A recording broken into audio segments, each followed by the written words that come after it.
And happy Monday in 90 Minutes podcast. Thank you all for watching. I'm your host, Ahmed Salim. With me this evening are John and David. Misael may be joining us a bit later, and I'm not sure about Luke. But thank you all for joining. Thank you all for following the show. We do have a little bit of news to talk about since we last met. Not much going on this week, though, but we're going to be catching up, talking about the team, things that have happened. I don't know, just a few things since we last spoke. And that's it. We have some stuff going on outside of the team, so we're going to talk about that. If you don't already follow us, please follow, like, and subscribe our socials. We're on pretty much every major platform, and thank you for your continued support. So with that, I'll open up the floor, gentlemen. Happy Monday. Hope everybody's doing well. Let's get to it. Let's get to it. Absolutely. Happy Monday to everybody. And This week we're celebrating. Yes, baby.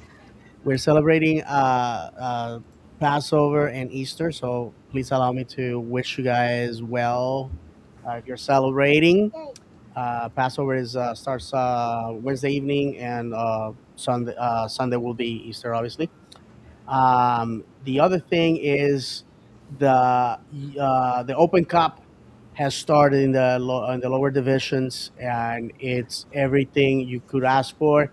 If you need your football fix, there's plenty of games on the calendar.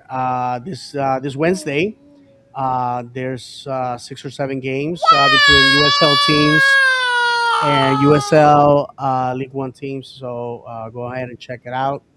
Um, and Yeah, we're gonna talk about Griezmann, the man. As Yeah. we were recording this show last week, unbeknownst to us, the man was leaving Orlando after recording a bunch of content, and then the at 10 a.m. in the morning the following Tuesday, um, we got the news. And let me tell you some injected in my veins. Um, so we're going to talk about that. And John, how did you receive the news about the Frenchman coming to Orlando? Yeah, I mean, the one big question mark or thing everybody wanted to see was if Ricardo could, get a key signing over the line, a big signing over the line. And, after it was made official last week, a lot of the background and such came about that they'd been, recruiting him, talking with him, whatever you want to call it, for nearly a year, for 9 months anyway, since July. Um, every time I hear Griezmann say something, or whether it's an interview or just him talking, sounds like it was a perfect, exactly what the club needs. Somebody, because we don't need somebody like Messi. You know, we need him. We need him to be somebody more than just another player on the field. Whether it's a great player or not, we need somebody that's going to be a leader, that's going to take, especially the team as it currently is, all the young guys, and kind of be that leader for them that we've been looking for, kind of like Nani was to a lot of the guys when he was here. Um, and it's just one of those that every time he talks, he says more and more that I like, and that I see. Plus, he's, a great talent and everything. What was your impression? I mean, I was excited about it. It's funny because for the next couple of days, I found myself talking about it to people, and it's exciting. To say that you're not excited about getting a player of that caliber to join the team, you'd be lying. I'd also be lying if I thought that this was like the magic, the golden ticket. Um, we've always said that this is going to be a very long season. And although this is great news, it really does not change what we're going to be going through over the next several months, the rest of the season. So I just, I hate to be the the The real realist. in the group, but this is great, and I'm excited about it because we need that. I feel like we've always needed somebody who can be on the field, who can be a leader on the field, and not anything against any of the captains we've had, right? But you know, there are times when you see teams on the field. The last time I would say I saw somebody like that was when we played Vancouver, and we played them at home, and you saw Mueller on the field. He's a talented player, but what impressed me more about him was his leadership to his team on the field, right? Especially when you have a lot of young, talented players, that's what you need. And somebody like that who will be able to take what the coach says and help to implement it, which brings up my point. I've been saying since day one, I'm really excited that Kreisman is coming here. However, I truly believe that he knows who our next coach is because um, he's not going to come here, no offense, to be coached by our current interim coach unless he knows where his path is going to be, right? So either he had a say in who the coach is going to be or he was told who the coach is going to be and he's on board. I truly do believe that he knows of all the people he has to know. But it's really exciting. I can't wait to see him play. I can't wait to see how he elevates the team because I truly believe he will. Yeah. No, for sure. And kudos to Mike Ramajo and Austin David, who put out pieces about how we courted this player. It seems the modus operandi or operandus, however you say it, of Ricardo Moreira is, like, sit down, talk with the guy. Ricardo said that he was very impressed at the fact that they couldn't just go to a cafe or to a restaurant to sit down in Madrid. They will be mobbed. So Antoine Griezmann opened his house to him. They spoke for like 8 hours. This was over several visits, and I mean, I agree with you. I believe the part, one of the things that Ricardo said is that uh, Antoine he did his homework. He talked about the coaching. He talked about the players. He talked about the history of the club. He talked about the fans, the whole package. And to me, it seems like our coaching decisions have been made based on those conversations they had. Like you said, he's not coming to play under an interim manager. That will be ridiculous. After you're paying this man $11 million per season, and people complain about the 4 million that Muriel was making, or the 7 that Kaká was making, or the 4 that Nani was making. This guy beats every single one of them. So uh, he's coming. He's coming to win. I personally like his persona. He's a hype merchant. I love it. The guy loves to trade cards. Love the NBA. Love the NFL. I mean, the guy is just. I think he's gonna bowl. I always said it that when players come to Orlando, where such a family atmosphere, which such has such a family atmosphere as a club and as a city, that just brings the best out of people, and I feel that he's gonna thrive here. It's a 2-year contract with a possible extension, so Hmm. maybe total 3 years if everything goes well. And I think the third year option is because we already got burned by Muriel, if you ask me. We are always expecting that everybody's gonna be a hit, but you never know. And also, we need a leader, and we have discussed that on the show many, many times. When Luke is here, he has said it. Who is our the man that is gonna take us to the promised land? And we haven't had that since Nani, so I am very hungry for that face of the club to take us there. And so I'm very excited. I gotta tell you the truth. There's also opportunities for us in the summer. I believe the winter's window has closed. Obviously, we are who we are. It will be interesting to see if we can survive long enough for him to come in. I don't want us to be like Miami when Messi got there, where even him winning games, you know, he couldn't take them by himself to the playoffs. I believe that we have a little bit more talent than that Inter Miami team. So not all the eggs are on his basket, but at the same time, if we are too far out points wise, you know, unless he becomes to, you know, we don't we he's half Greek god. I just don't see.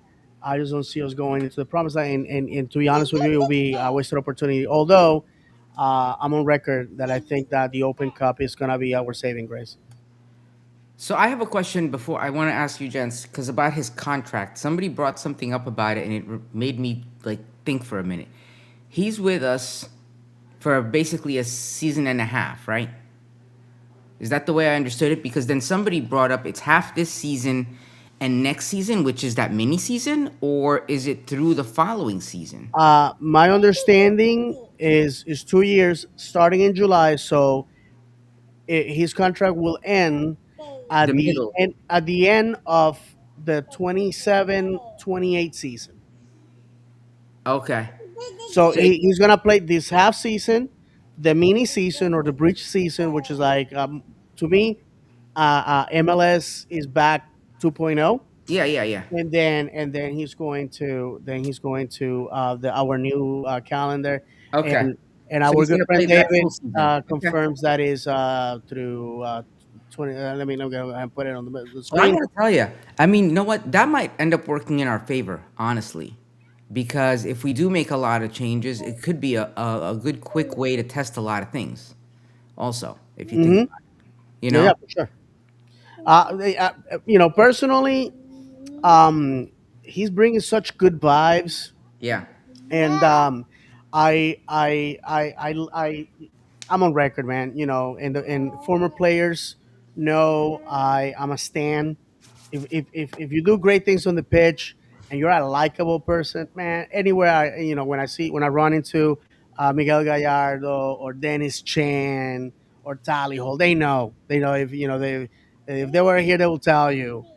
Luke Bolden, I just love running into those guys around town, and I do so because I just love their personalities, and they're family people, and it seems that Antoine Griezmann is gonna be the same way. And you sweat that jersey and you slap the badge and you kiss it. You got this fan base in your back pocket.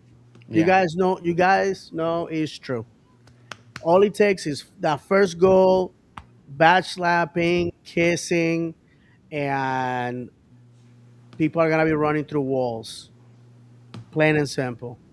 That's how we operate. That's why I always said that our fan base is overdue to be rewarded, because we have been there through the thick and the thin, and the bad, and in the good, and more so in the bad. And I'm a firm believer that hard times don't last, but hard people do. And whenever we lift that trophy, it will be by merit, not because somebody gifted us the trophy, and that to me has more value. We're gonna talk later about the state of our academy, and something that is very critical, that we have talked about here before, about the prioritizing winning now versus planning for the future.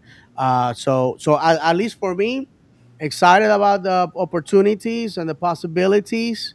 All I gotta tell you is, if that third kit is red, I may be putting a name on the back of the jersey for the very first time in my life. uh, and if it is, oh, forget it. Like I said, I can't wait for July.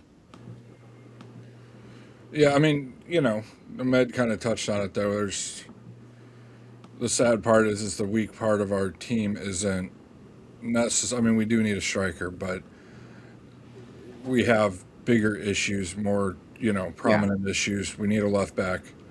We haven't had a quality left back since Moutinho left back in, what was that, the end of 22. and even then he was injured mostly, a lot. So we need to find a left back. I think center back will be fine.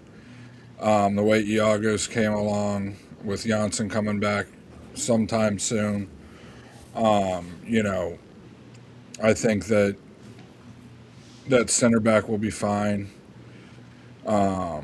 Unless Janssen comes back and can't even be, a bench player, then I think we're really going to have issues. But I have faith in Iago the way he's came along since that brutal first start. He's came along well. Even even in the Nashville game where we lost by 5 goals, he still wasn't bad. Still held his own pretty well. All the goals came from the opposite side, from the other center back. And then I still feel like we need another midfielder. Atuesta isn't it? He's lost it. Cartagena has played what, half a match in 2 years. Gusky's great. Gusky's good. He's young. He needs to keep getting minutes. But this is really a year where, if we're going to try to make a run in the second half, we need to do it, or we can't. We have to go one direction or the other. We can't try to give the young guys all these minutes and go, try to go on a run. We either have to go for it, really go for it, or not go for it. We can't just kind of be caught in limbo, kind of where we've been, a different way, but kind of where we've been the last 2 or 3 years.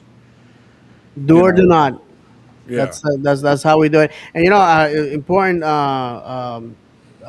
bullet points that you point out, John. Personally, I just don't want us to put so much expectations on the U22s. I don't want a repeat of Leo Pereira. When Leo Pereira was here, a lot of people in the fan base, and me included, were like, "This guy is not good," and who's starting for the Brazilian national team. And and by the way, he has lifted a lot of major trophies in Brazil.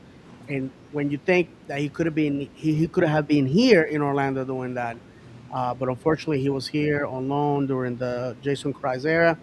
I'm a firm believer that uh, players, bad performances by players, is 50% the players' abilities, and the other one is the system or the coaching.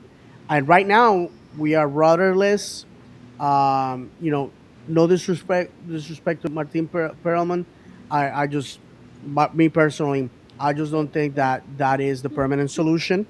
I know some people have said that they've been told that he's going to be the manager all the way till October because we're not going to make postseason the way we are. And I think that that's insanity. That will be a huge miscue by the club. I've been told that that's not true. So to the people that keep saying that we're gonna be rolling the dice with our caretaking manager, well, you do what you will. I have never sold smoke. I have never been a hype merchant of a click vendor. I don't make any money. I said it, I podcast for the love of the club. I have never made a single dime podcasting in all my years. So I will never tell people something that is not true. The people that know me know that I am honest. I don't claim to be an insider. I don't claim to know the movers and shakers of the club. I'm just a fan. I'm just a fat guy that sits in section three. Said that many times. But all I have to tell you is the club, based on the information that we have as a podcast, the information that we have, when we were at the OCB game, we were able to speak with other podcasters and other fans, a lot of people that know people that know people that know people, and our club is moving in the direction that we all wish we had been for years. So it's gonna take time. I've been following the club for 12 seasons in MLS. I'm willing to wait another season, to be honest. So I know asking this fan base for time and for patience, it's like salt on the wound. But personally, I gotta tell you that the good times are just around the corner, and that's pretty much it. I love the content that the club keeps putting out.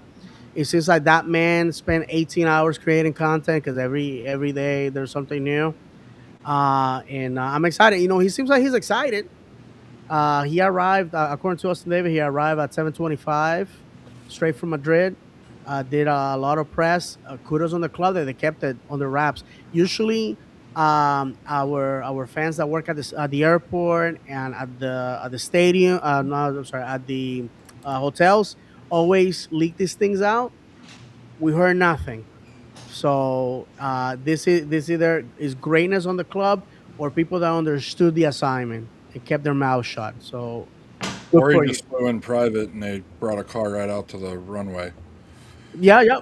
Quite honestly, Uh, I think that's basically what happened. It was a private jet. I mean, come on, when the Will family's worth $5 billion, you can do those type of I things. don't know. Tiger Woods is worth 1.5, and he keeps driving and getting in Oh crashes. God. I know. Hey, listen, let's not go on a tangent. I got a Tiger Woods story. But yeah, I mean, and the thing that irritates me is you see mainly Atlanta and Miami fans because of their own insecurities saying the next time Orlando says belt not bought, we'll bring this up. We didn't. We spent $0 on him, zero, Exactly. But it's not even that. and it's not even Buying about. a player, that's what you do with players. That doesn't mean the whole Yeah, organization from the ground up. That's a different story. yeah. We don't. The club doesn't pay for our supporters to travel. The club doesn't pay for the supporters tifos, however you want to say it. We don't pipe noise in from the supporter section through speakers around the stadium to make it sound louder. That's what we mean by that. We weren't just, the club came from something before the MLS, which only a few new clubs can say. Miami and Atlanta. Atlanta's club name doesn't even make sense because usually when it's a United, that means two clubs are coming together to form one. Theirs just popped up out of nowhere. And then Miami came and stepped on Miami FC's feet and came out of nowhere because they had David Beckham backing them. So that's what built not bought means. We understand, having plastic for a body doesn't make it's not very conductive to electricity, so maybe the brain waves aren't quite all there or something. But to explain it to you folks, that's what built not bought means. It's a sport. You have to bring in high quality players to compete and still have your academy. I mean, look at Miami's academy. They're one of the few MLS academies that didn't have a U15 or a U16 advance in the Generation Adidas Cup. And then you look at Orlando. Orlando's one of two academies in the tournament period with a U15 or U16 team that had both advanced. Seattle's the other one. So, that's what it all means. We have academy players playing for us. They sold all theirs off. Their academy's shrinking by the minute. I mean, over the last month, there's been what, three guys leave Miami and join us. There's somebody that I know I saw at least one or two others that have joined FC Cincinnati. So I don't even know if does Atlanta, Ahmed, does Atlanta even have an academy like we do? I don't know. That's a good question. I think they do. Hold on. Well, while Ahmed is doing that, I would like to talk about this tweet. Great segue, by the way, John. This is from an account, Yeah. USMT Prospects, and he says the following. By the way, great account if you want to follow him on X or Twitter. Orlando is a very. By the way, this guy gives is one of those guys that doesn't care much about MLS. So these are big words coming from him. Orlando's a very legit academy that maybe doesn't have any top prospects in age of these age groups other than potentially Luan Silva, 2011, but the level throughout all their teams is just very high. This was the same with their '09 age group that routinely was competitive as one of the best '09 groups at these tournaments without having a Freeman or Ellis or Caraballo. This is part of what I mean when I say the game is just coached better in Florida than any other area in the country at the grassroots level. Without having superstars in those two teams, their players are all very credible with their base of talent they've accumulated and understand how to play the game. This superior coaching eventually extends to these MLS academies and is present for non-MLS academies too. Inter Miami has their issues that prevent them from also making the list, and it is a flawed list as Seattle U15 is a mediocre team. But Inter Miami's players tend to fit the same pattern. Unfortunately, Inter Miami has major recruitment problems. A bunch of Miami kids are now playing for Orlando because of it. But the coaching in that academy is also very good. So when you see our GM at the GA Cup posting pictures, that tells you that our academy is a priority. And one of the reasons that Ricardo wants to do going forward is developing talent that can make the jump. We had, we have right now, okay, we have right now um, Ellis, Gushki, uh, Tariq Brown, right? That's that Tariq Brown. Tahiri Brown. Tariq, yeah, thank you. With the U.S. An academy product of Orlando City, Thomas Williams with the U.S. Another academy product, Wilfredo Rivera with Puerto Rico. And there's a young cat that is with the U.S. Virgin Islands, and I will find his name here pretty soon. Uh, that I was impressed. I actually, for those that don't know, in Puerto Rico, four of the five U.S. territories, American Samoa, Guam, the Northern Marianas, and Puerto Rico, had what some people affectionately are calling the U.S. Imperial Colonial Tournament.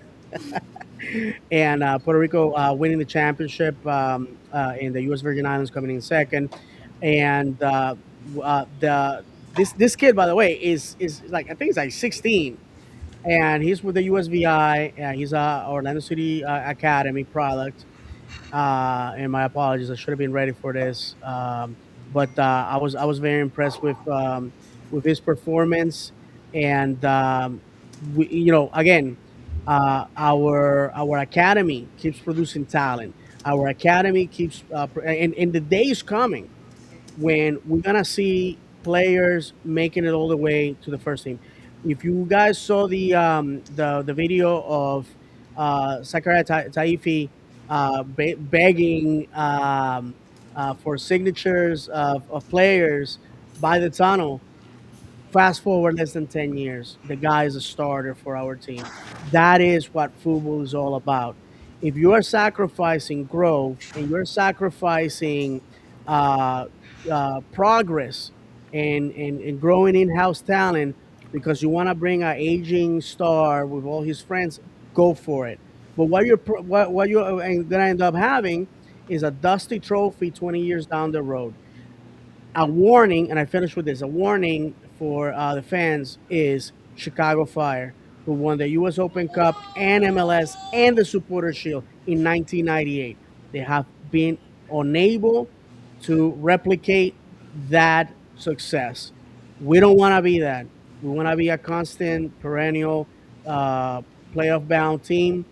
And I will have to say that what we're doing is the right way. Obviously, it takes time. People, don't want. I'm the most impatient person there is, so I have to tell you that the time is gonna come when we're gonna be harvesting.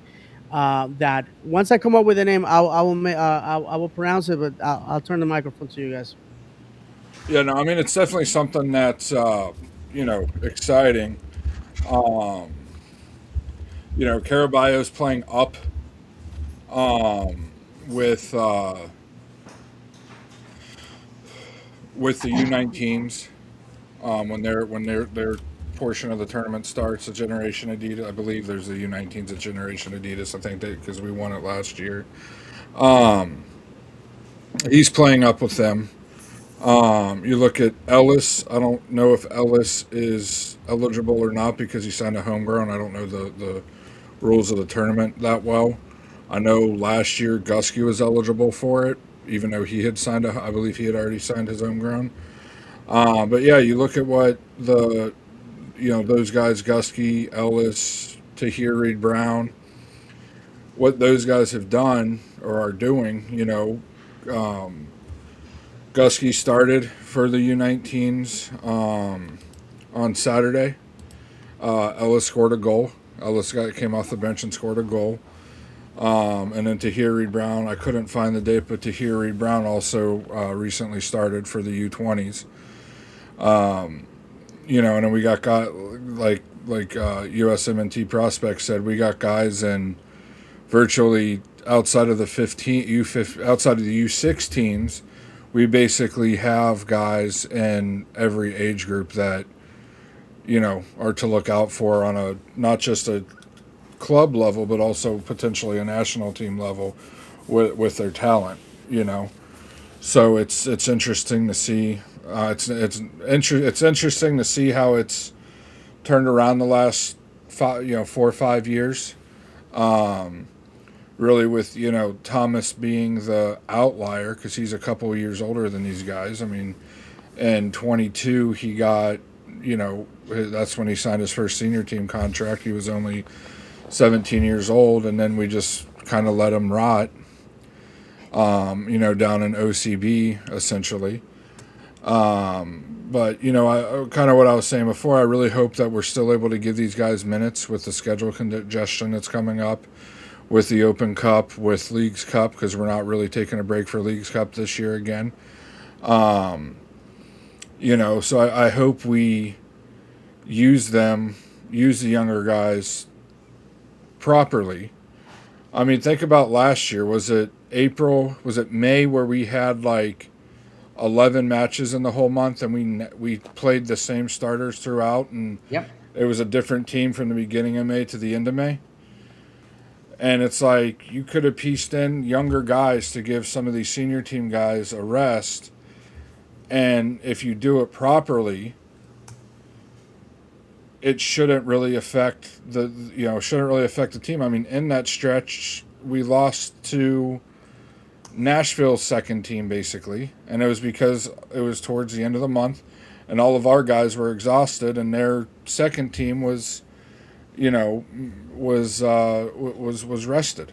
It had a lot to do with it, other than BJ Callahan just out coaching the tar out of Poppy, but that's neither here nor there.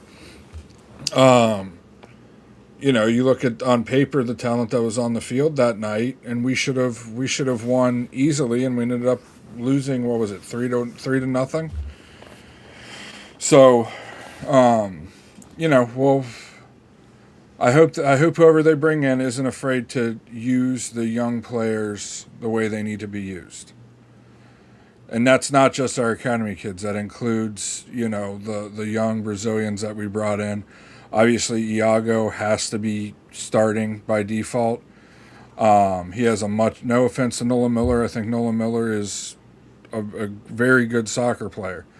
But Iago's ceiling is just so much higher than Nolan Miller's. That, I think Iago needs to be the one starting next to Brekalo. Until Janssen comes back, and then if Janssen's unable, if worse comes to worse, and Janssen's not able to play, I still think Iago needs to be the one in there because the dude's shown a very quick progression from the first match to where we are now. And honestly, you'd expect that though, right? Because when we signed him, that's kind of what you would expect. Oh yeah, you heard how was it Flamengo we bought him from? You heard how their fans were losing their mind that he came here instead of holding out for a European job was a good thing to hear. Yep, absolutely. We have some comments, if you don't mind. Yeah, thank you, brother. Kenneth Allen said, looking forward to a full stadium come July.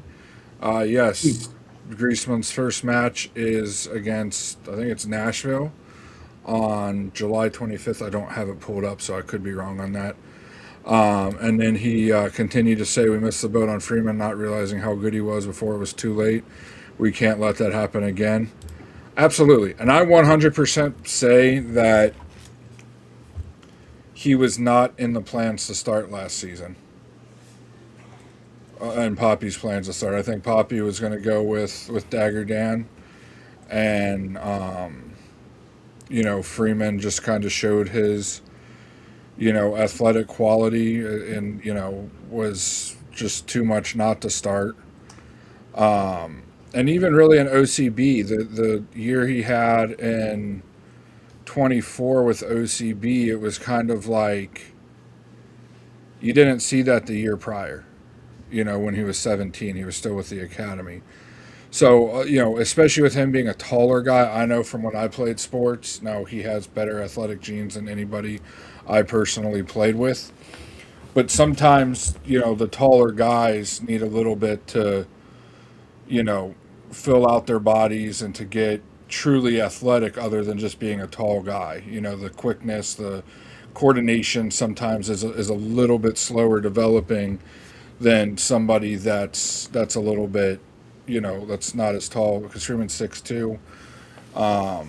If he was, 5'10", that coordination and everything typically comes a little bit quicker depending on how tall you are. But Freeman's an interesting example of why I say that players shouldn't always go over to Europe.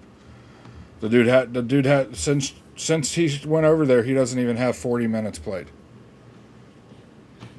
It's the Well, it's the appeal of it, though. You know. yeah, he's playing in Europe. I have said this before. Sometimes people feel that playing first division in San Marino, joking. It's better than playing in MLS. By the way, I got a name. Torin Penders is the academy player that played for the U.S. Virgin Islands. I was impressed. I was Yeah. very, And very, by the very. way, Atlanta does have an academy. Yeah, they're not as good as ours. Yeah. No, Uh, no, but I'm just saying, but they do. yeah, no, for sure. And I remember Ricardo talking about this with our friends at Orlando Lions then, where he said that running an academy costs millions of dollars. This is not, millions of dollars because you're talking about all the staff plus these kids have to go to school. Hmm. They got they're virtual Florida virtual students. The vast majority, I will say everyone. But the reality is that there's a responsibility towards their education, responsibility towards their health, their diet, the traveling. When I used to go to Atlanta quite a lot for work, I was always running into Atlanta United Academy players getting on these flights, and an academy is very costly. Now, if you don't produce players from that academy that you can sell and that you can utilize in your own team, then it's wasted money, and that's what's happening in Miami. And I don't want to take time from our show to throw crap down the turnpike, but the reality is that our academy has feasted on what they have thrown away. I would like to remind people that Alex Freeman was considered for the Inter Miami Academy, and they said no. They said no, you're not good enough. You're not good enough. So we went and profited from a player that they said it wasn't good enough. And we have players right now, that came from the academy. And if you follow OCB, every time we play a team, they have our opponents have former Inter Miami players in them. It does not fail. It seems like they are spewing talent throughout all of MLS is MLS Next Pro. My friends, that is bad. That is a bad thing. I said it here before. Um, that some players will never see the first team. They're too good. They have to be sold. Granados was that example. I used the example of Stevenage selling a 13-year-old for to Manchester United for £500,000. A 13-year-old. Again, if your academy produces, not necessarily they have to play for the first team. You can make money out of players that cost you nothing. So, my respects to Ricardo, to the staff, to everybody that works in the academy. Obviously, Ahmed can speak about that because his son is involved in that program. And what I like is that they want to produce men of honor beyond just players. That to me is the quality of the program that we're running. They care about the individual, and again, not everybody's going to be a superstar in Orlando City. Some people will go to college, some people will go overseas, but everybody that has come from our academy has nothing but good things to say about it, and has been performing wherever their careers have taken them. And their start was here, and we should be proud of that. We should be very excited about those opportunities. So with that, I want to Well, remind everybody. The thing, David, that, and I know it's kind of a little bit off topic, but it relates to the second team, is until the ML, and I know you have to play, I'll say the game a little bit, but until the MLS starts to keep some of the homegrown talent in the in the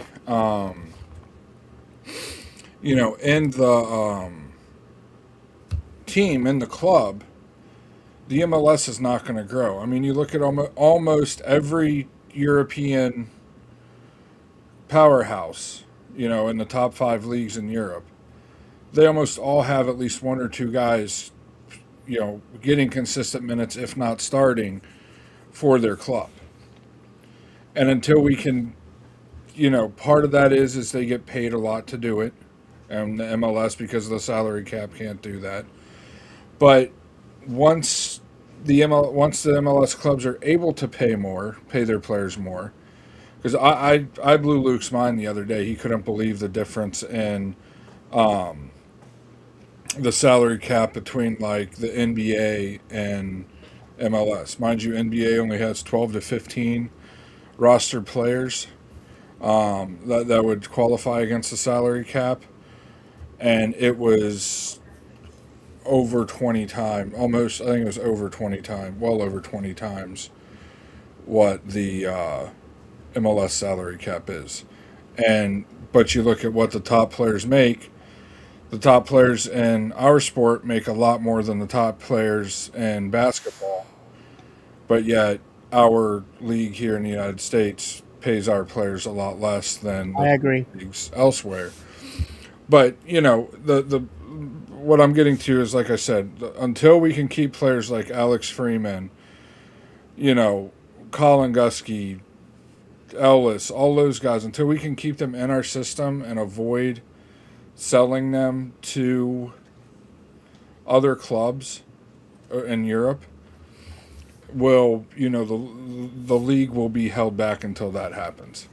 Yeah, Yeah, my friend. I'm sorry. Go ahead, Abin. no, I was gonna say they're not gonna do that though, because they're gonna see dollar signs, and these kids are gonna jump at the opportunity, and they're gonna be like, "Go," and they time it in such a way that it's in their interest to let them go. And I agree with you. I think they should hold on to them. I think there should be somebody looking out for their better interest in the long run, and for ours as a team, as an organization. But at the end of the day, they're gonna be like, you know what, go for it, even though they probably know what their chances are and where they'll likely end up. But that's when the business side of this. Yeah, I mean it's one of those. I mean, obviously I never played professionally, but when I was playing, and even now sitting here, if I had a chance to play consistently or make, you know, a little bit more money, whatever that is, as long as I was living comfortably, I'd, want to play. You know, to me, playing is why you're in the sport. Yeah. You know, and I know it's coming from to a lot of these guys an old man, out of shape old man saying it at this point. But I was that way when I was younger. I mean, I would literally when I was in high school, I would literally if I wasn't at a practice, I was at the Y playing basketball or playing soccer in the front yard with the neighbors and my siblings or something like that, something to that effect where I was at least playing. I mean, the off season, every optional time I could get, we had we called it open field where we would rent out a indoor facility for a couple hours. I'd be there, and it was just playing, just the fact of playing. And I know I'm more competitive than most people, but if I was in Freeman's shoes, I'd be at this point, I'd be regretting the decision because, like I said, he doesn't even have 40 minutes in nearly 4 months at this point. In one of those moments of I'm not a doctor, but I play one on TV. I have to tell you that as long as Europe is a destination, we're gonna continue losing players like that. Because It's the it's appeal is always going to be there too, regardless of what we say, and as much as yeah. we like to make the league These are seem, young cats, hungry. They want to go to Europe. The flashy lights, the culture. I they grow mean, up watching the players over there. yeah. We grow up idolizing the players that are coming from there here. So why wouldn't they want to go to where they're Would our good friend Alex Freeman had he signed, waited to play with Griezmann in Orlando, maybe he would have gone for more. Maybe he would have landed in a better team. Who knows? Yeah. I can tell you this, man. Europe will always have the allure because that's where the big salaries are. That's where the big stadiums are. That's where the big crowds are, and that's perfectly fine. I think we can find a happy medium. We can send them our talented players, and then we need to go to Europe and harvest the players that are in second and third divisions that could be beneficial to us. I have said that many times. I watch a ton of English football and Israeli football. If you watch this show regularly, I, ad nauseum I bring it up. Um, and I have said that we should be recruiting in areas that not necessarily are the traditional. We tend to go to South America because the dollar is stronger than the currencies down there, and the big lights, the big allure, U.S. dollars will always win it. But it's very tough to go to somebody in the UK or in continental Europe and say, "Hey, we're gonna pay you in dollars," which is a lower currency than the euro or the sterling pound, and that is counterproductive. That's why you don't see a lot of players go, at their prime coming here. But that we could be talking about this for ages about MLS. The rumors are that Donny G is on his way out, which, you know what? Thank God. I have said it. The man was a genius saving the league. But once again, just like we're talking about Oscar Pareja, at some point you hit a plateau and it's time to move on. And I think that he's on the way out basically because the Apple Plus deal was a huge blunder for the league, and also the situation with Messi has not been what they expected. To be honest, they have sacrificed the integrity of the competition to pander to one player. And yeah, he has a ton of fans in the world, but that doesn't translate to butts in seats. And that definitely does not translate into sales of jerseys because most of the stuff that you see outside of the United States are Chinese bootleg jerseys to begin with. So that is that as far as what's going on with our league in the state of our academy. Like I said, I'm just very proud of the product that is coming out. The GA Cup is being played as we speak, and of course Orlando City. I believe is in the U15s and 16s. U16s Yeah. that we're in the finals. So as a podcast, we want to wish those guys all the best. I'm gonna blow our own horn, baby. This podcast has been out there promoting the individual players from the academy, OCB players. We are giving out we're giving an outlet on our social media, especially on Instagram, to these young guys. And you know what? To the parents that have reached out to us and thank us because we like share their son's goal and all that. You know, you're more than welcome. I think uh, our loyalties to the institution, to Orlando City, from the very the very young kids to the first team. And I know some fans they only care about what the first team does, and that's perfectly fine. We are football sickos here. We if Orlando City had U3 games, I will be going to those too. You know what I mean? That's Hey, reality. there's the Little Lions on Saturday mornings at Seminole Soccer Complex. There So you go. There you go. If I didn't have I didn't have my Saturday full of commitments, I will be doing that. I mean, the reality, my friends, is that we're growing as a club. And you know what, John? You were saying that a lot of people will put into question our build not bought. I seriously doubt that. If you look at the fans, how they are supporting the club at all levels, traveling and all that, it's something special because we do it not because there's trophies, not because we got big names. We do it out of the love of the club, and that, my friends, has a lot of weight, a lot of value. So don't let some account on social media take the joy away from you because our day will come. I keep saying that to people. Our day will come, and all the hardships are not gonna matter. And I can tell you that our GM is excited, is dialed in, ready to deliver, and he understands that if he doesn't, he'll be the first one out. And I have said it before. My money is on Ricardo Moreira, a man that has done everything in football. Played in Brazil, played college football in the United States. Lawyer, agent, has worked in different front office capabilities.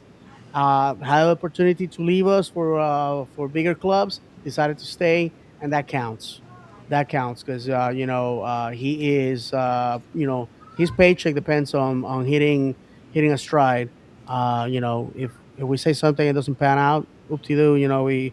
We have our paycheck coming next Friday, but it takes um, a lot of balls. That's that's the only yeah. expression.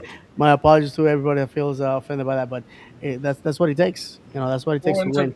to bring it full circle is you look at Griezmann, and the people have said that he goes out to the academy practices in Spain and watches them and interacts with the academy players and stuff, and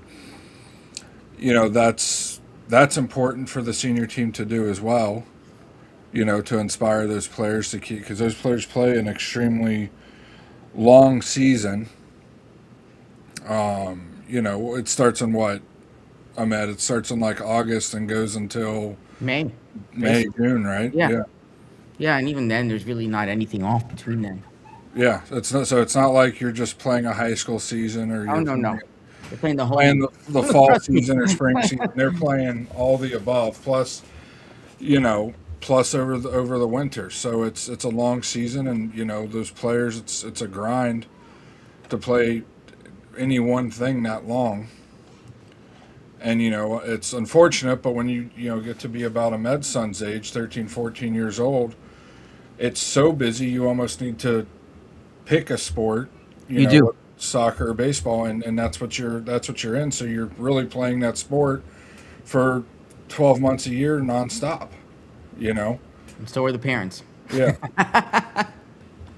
No, I know. Before we started recording, we were talking about that. And, we know also another Orlando City supporter that whose son is in the academy program. Obviously, I see what I made post on social media, and the grinding is real. So my respect to everybody that is chasing the dream. And the cool thing is that whoever gets to achieve the dream here is somebody that probably was brought as a baby into those terraces. I always say it. that the future of the club don't look any further than the terraces, the little kids, the little ones, the ones that say, "I want to do this for a living," and pursue it. And obviously, you got to have talent, you have to have determination, but that's the future of the club. I would like to now go into what happened over the weekend. Colombia and Croatia had a friendly here in Orlando at Camping World Stadium, also known as um, Citrus Bowl. For I always call it Citrus Bowl regardless. And Our good friend Marco Pasalic had an assist. Um, Croatia they didn't have the fans in the stands. Half of Metro Orlando emptied out to support Colombia. No surprises there for anybody that has lived in Orlando. If it's any Latin American country in Orlando, you're gonna have a full house for that team.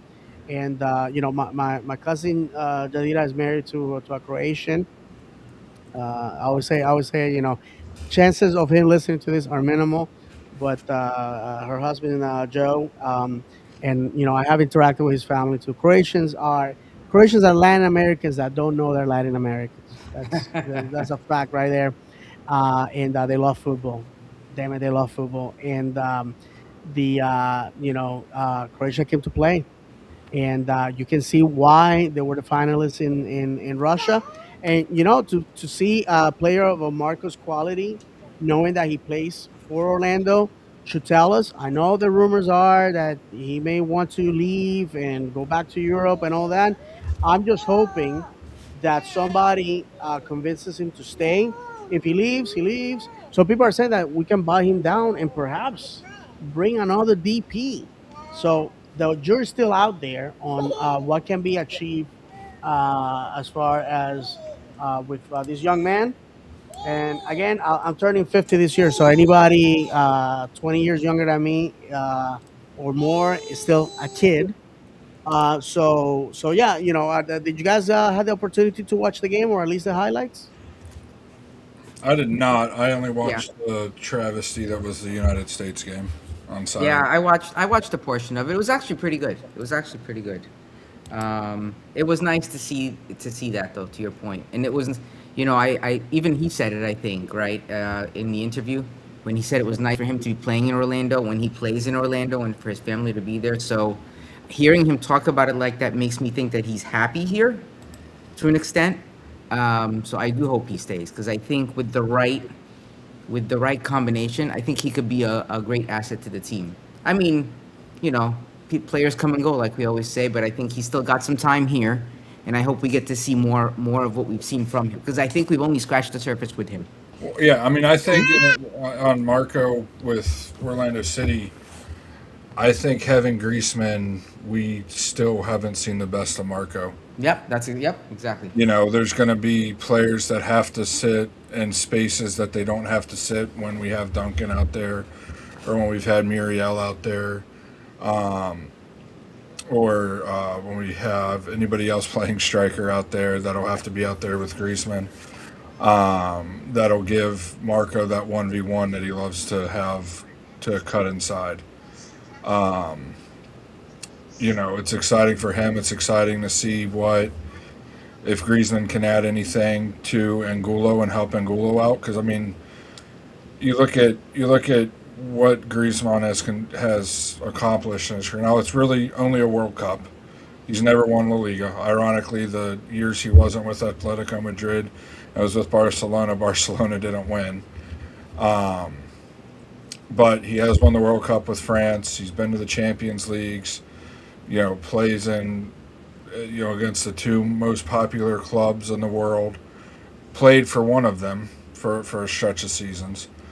So I really think it's somebody that Angulo is going to have to listen to. He can't, you know, eventually, I don't care how big your ego is or how selfish you are, eventually somebody, a bigger dog's going to come in and humble you. And I really think Griezmann could be that person to humble Angulo a little bit on the pitch. I mean, he seems like he's a perfectly nice guy when the match isn't going on and everything. I mean, he, almost every home match he comes over and takes pictures and signs autographs in the supporter section when he puts his daughter away, whatever. If he has a son, I'm sorry. When he gives his child back to his significant other, he comes over to the wall and signs autographs and takes pictures and stuff.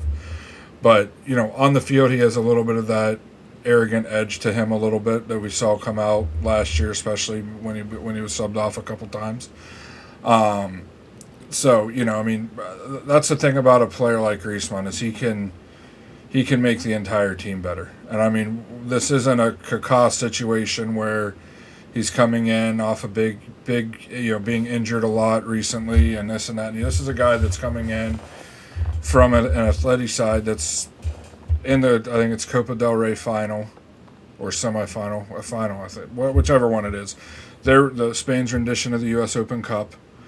They're out of it to win La Liga, essentially. Mathematically, I think they're still in there, but, they're not officially eliminated yet. But it's a guy that is coming in and considered to be the best player on his team. And you don't get very often that you get a player, especially at his age, coming in that's being talked about like that. That probably could have played for Atleti to finish out his contract, and somehow we ended up getting him on a free. Isn't it crazy? Yeah. 6 months ago, would any of us have even remotely thought that this was a possibility? No. Absolutely not. I'd have been like, you're out of your mind. Well, that's the thing is people, it's been a hot topic about the ownership and whether they're willing to spend money with his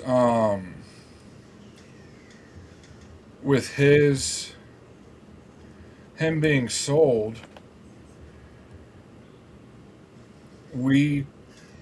I'm trying to make sure that I have this right. So we've only signed back 7 players out of the 9 that we lost. We've only signed 7 back, and we're only down because we didn't sell him. The club we didn't purchase his contract. I mean, the club has we spent a little over 10.4 million, and we sold over the off season and before that with Enrique, we sold basically 12.7. So we're only 2.3 million off from matching what we sold off, and that's with other players coming in. Ricardo made it sound like in one of the interviews he did this past week that we're going to be very active in the summer, which is a change for us. I can't remember the last time I would consider us active rather than bringing in a player or two. So, we're definitely going to be spending more than we brought in. And they're paying Griezmann, what is it, $11.15 million or whatever it is this year. I know it's 10 million euros is the rumored salary he'll be making, which is by far more than the club's ever paid anybody. So, it seems like the little stagnant beginning to the season that we've had kind of showed, and the fans' response has showed the ownership that, hey, we need to do something. We need to spend a little bit of money.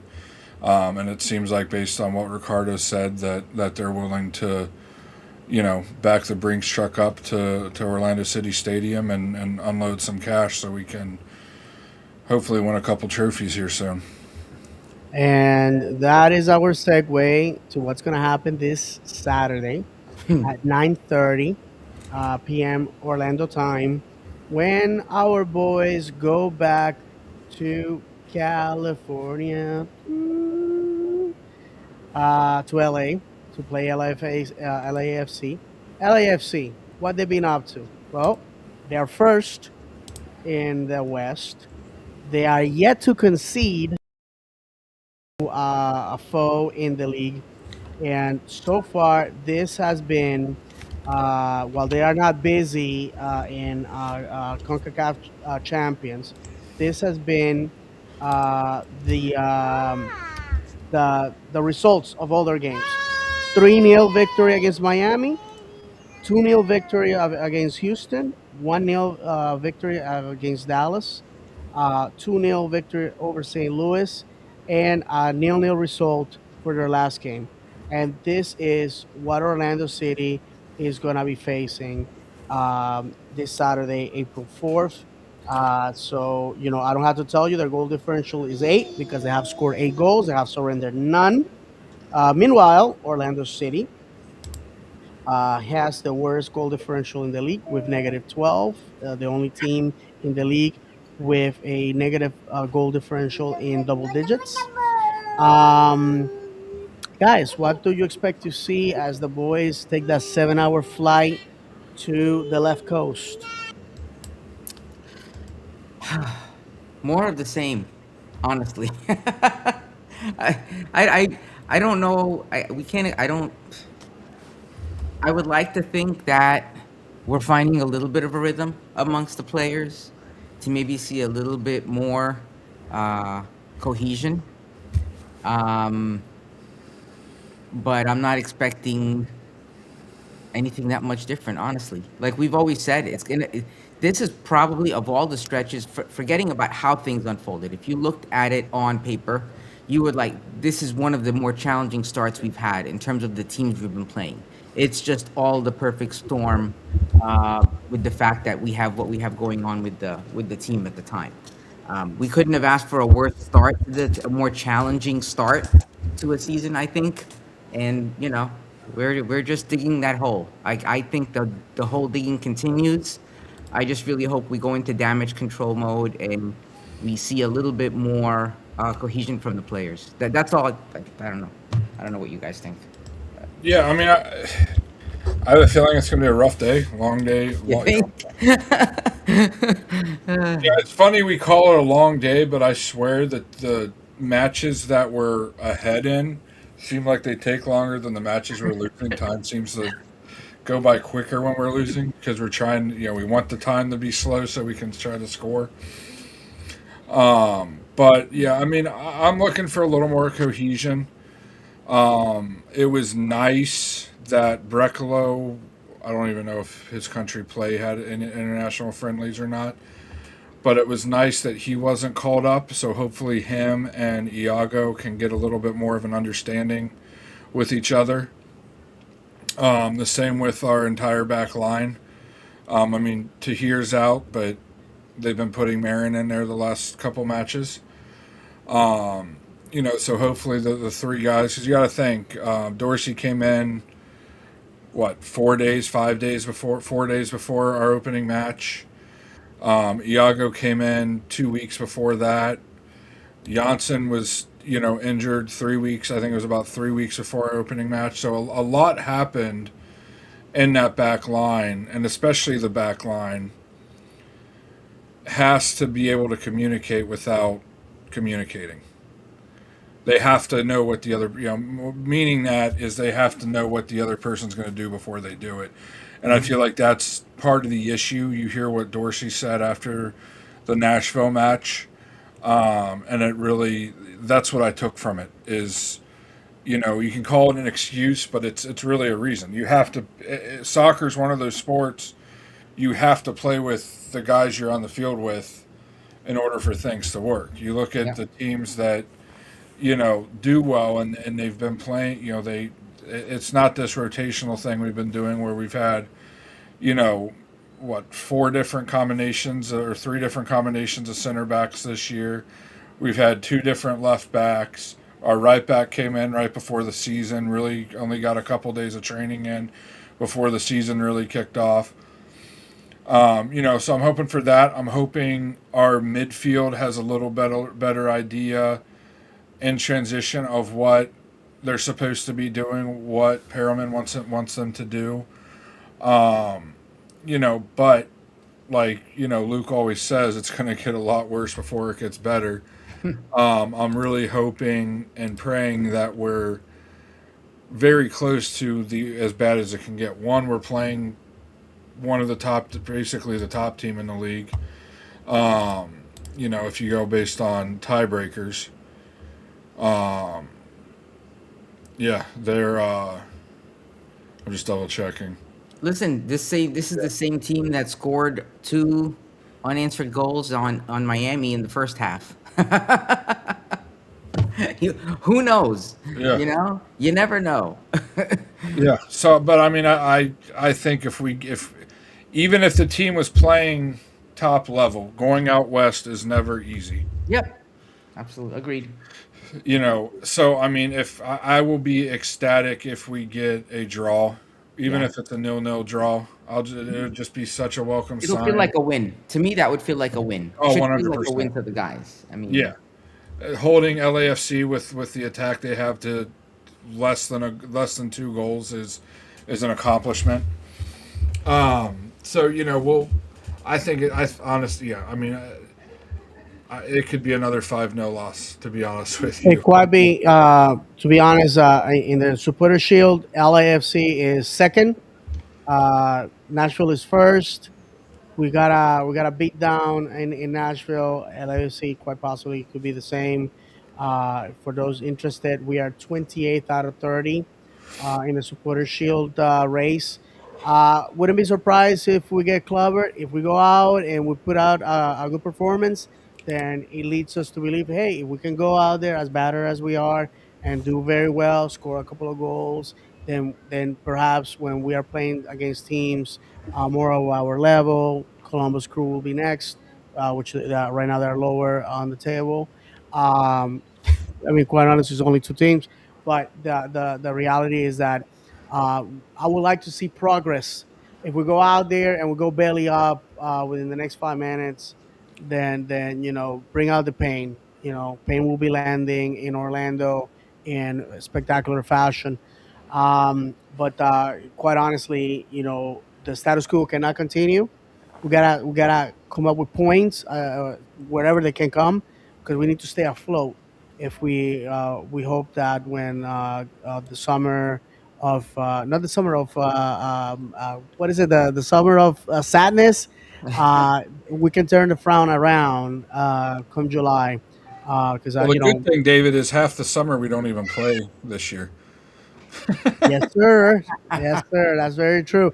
All our predictions. Like you gotta have X amount of points by June 1st. You gotta, all that is thrown out the window this year. It really is gonna be March Madness to the 25th power, and we just gotta make sure that we gotta take it for the dance. If we manage to do that, then it's anybody's guess of what's gonna happen in the playoffs. That's the beauty of playoffs. That's the beauty of the playoffs. So we have Uh, 10 matches left until the break on May 20. Our last match is May 23rd. We have 10 matches left, including Saturday. wow. We really need to get like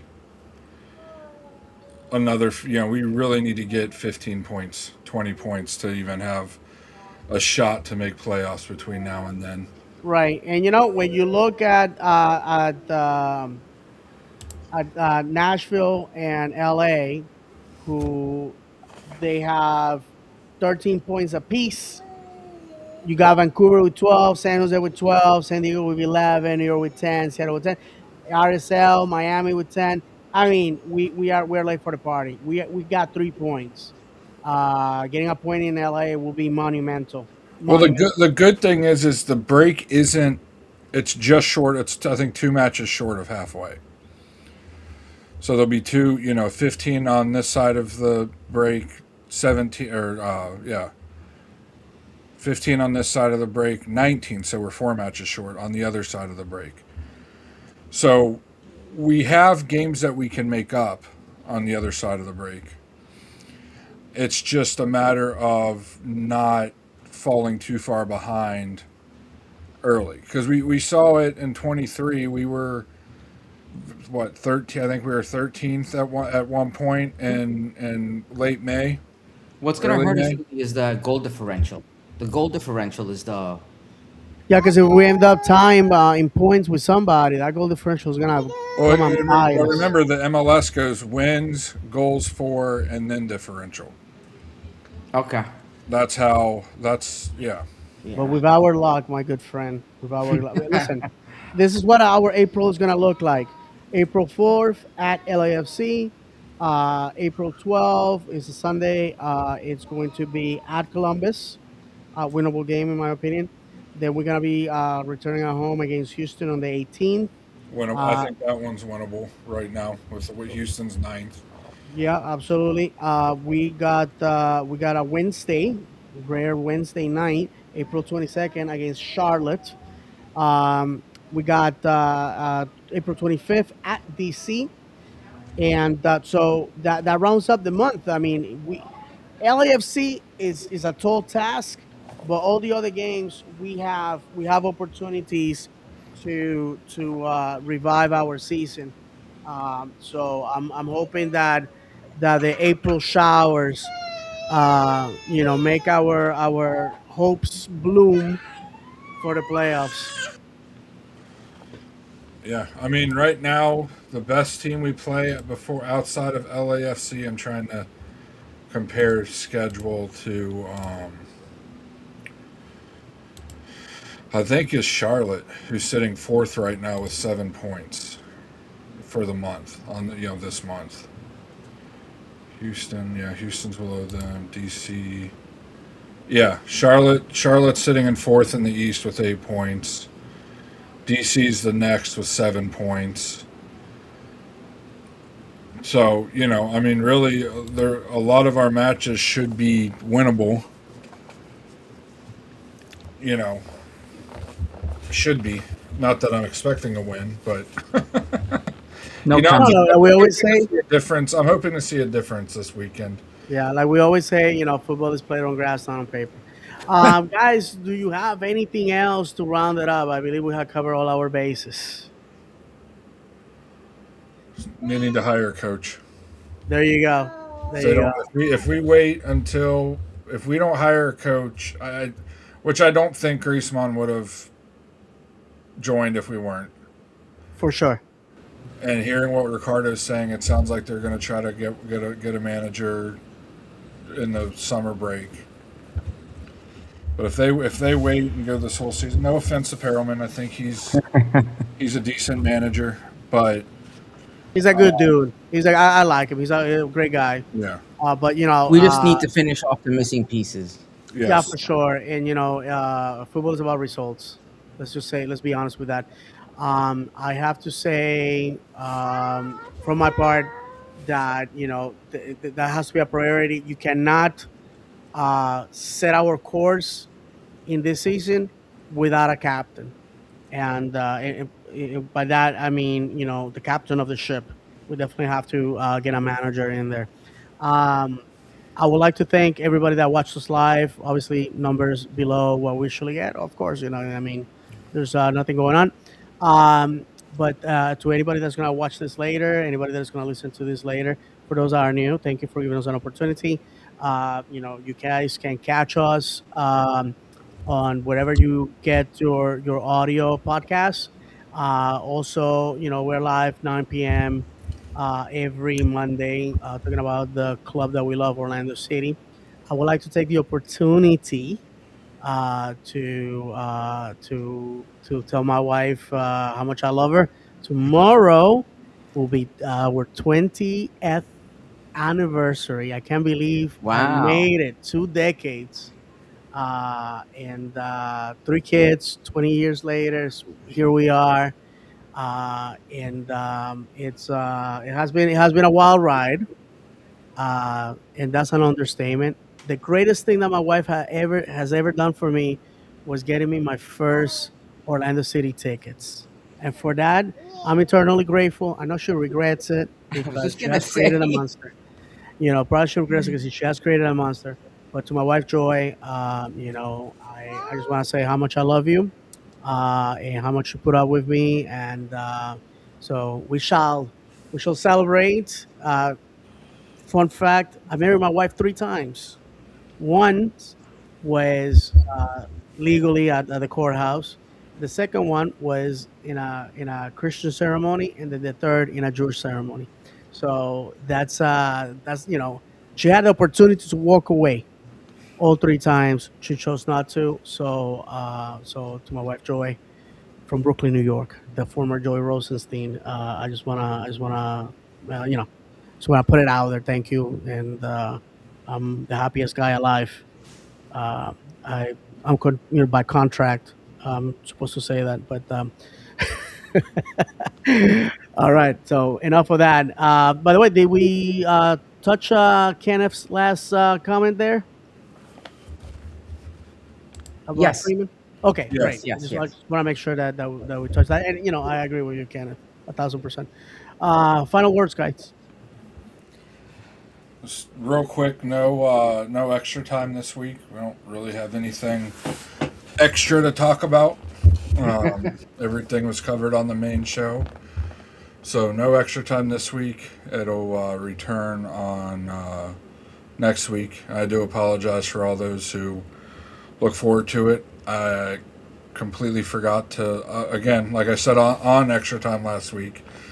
On Tuesday, I wake up, kind of mentally going through my day, and I'm like, all right, I need to upload extra time and set it to, you know, go live on Wednesday morning. And Tuesday happens, and I don't do it.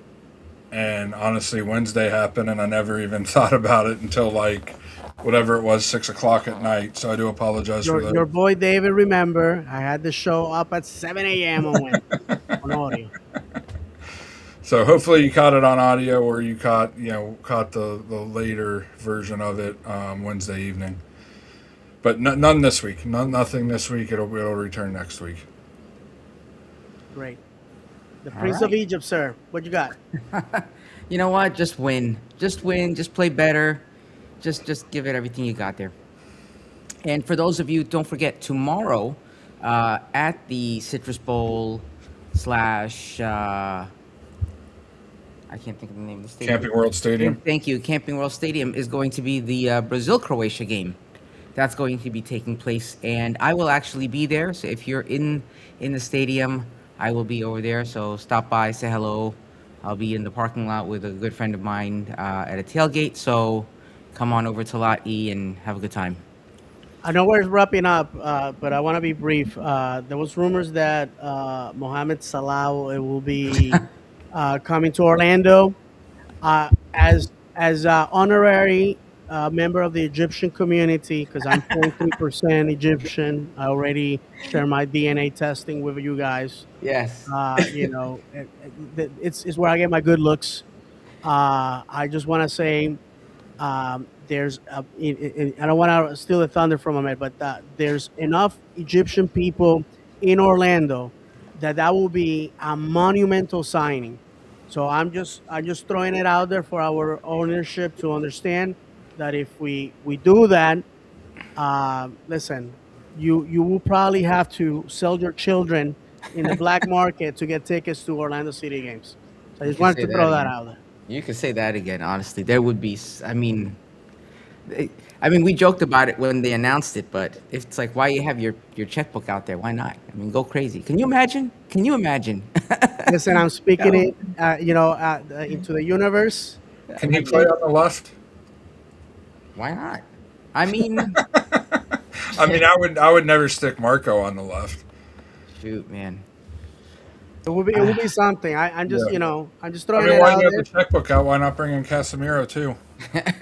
right? We've been linked to him. I mean, at this point, man, sky's the limit. It seems like when you bring when you bring big names, every kid in India that has one of those accounts will be placing us again, signing everybody. So we'll Yeah. see. Yeah. Yeah, I mean, people want us to be a true rival to Inter Miami. So as long as the Wolves And that- are I writing know we're checks, trying to wrap up, but that's one thing that these national pundits are just irritating me about. They want to say we're not rivals. We beat them twice last year. Yeah, but they're appealing to the average person who just whatever. I see that stuff and I'm like, really? Okay. Yeah. I'll Like, you guys just are- I'll say this: I'll say this: when the league put Inter Miami to play Orlando on purpose in MLS is back, and we were the first game in the world on the restart of football. We beat them 2-1. Okay, we beat him. Nani with the winner, and our good friend Chris Mueller with the equalizer. We humiliated them. Right now, the series is tied. Yes, Messi decided to show up versus a very weak Orlando City. Do you think it was coincidental that Of that's course, when he he was. I decided mean, to show up? he didn't come me last year. He Five never years, played with. 5 years, and that's the first time he shows up, right? Right. So it took them 8 years to beat us in Orlando. Oh So my God. I don't know. Whoever's saying that we're not rivals, hey, whoever's saying that we're not rivals, it really just rage baiting. Yeah, no, it irritates me. I know why they're saying it. It's just like you guys don't obviously don't understand what a rivalry is, or you're just saying what the league wants you, what the Yeah. league wants you to say. All right. So, with that said, we're going to leave you the only way we know how, reminding you that football is played on grass, not on paper, that football is cruel and unpredictable, that football's a pound of talent and an ounce of luck. And if you have not cried for joy or anger over football, have you ever really footballed? For the whole crew, John, David, Misael, and Luke, may God bless you. And as always, vamos, Orlando!